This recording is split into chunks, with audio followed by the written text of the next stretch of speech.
So today I am making chicken Alfredo. So obviously I dice the chicken and go ahead and start cooking the fettuccine noodles. You're gonna use heavy whipping cream. I typically do this once the fettuccine noodles are almost done and the chicken is basically cooked all the way through. I do cube chicken as well for it. And so you're gonna dump in however much you want. I do probably 3/4 of the bottle, a little under 3/4. I fast forwarded through this part a little bit, but basically you should put your seasonings in. So I do salt, pepper right here with the electric grinders. It actually tastes a lot different. I'm gonna use organic red pepper flakes, and then I'm gonna use a Cajun mix, which is I believe 9 different sauces in one. So I mix that all in.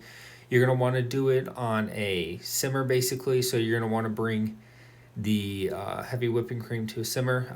Then you're gonna put 2 tablespoons of butter in. You can put more or less depending on how much you want. I've always just done 2, and you're gonna place it in and just kind of let it melt down.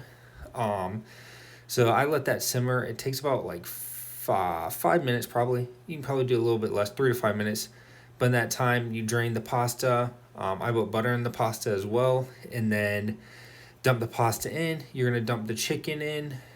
Then you're gonna put Parmesan cheese on. I guess you can do any kind of type of cheese. We just did the already shredded Parmesan. That's the easiest way. You're just gonna dump a lot on, and that's basically gonna melt through. And then I just add a little bit more seasoning just because you added the pasta in and you added the chicken in. So I just wanted to add a little bit more seasoning to let it cook through. Once all the ingredients are in, you're gonna probably let it cook for another 3 to 5 minutes just to let it all kind of blend in and kind of thicken up. But yeah, just let it cook 3 to 5 minutes, and that's yet again another easy meal. Thank you.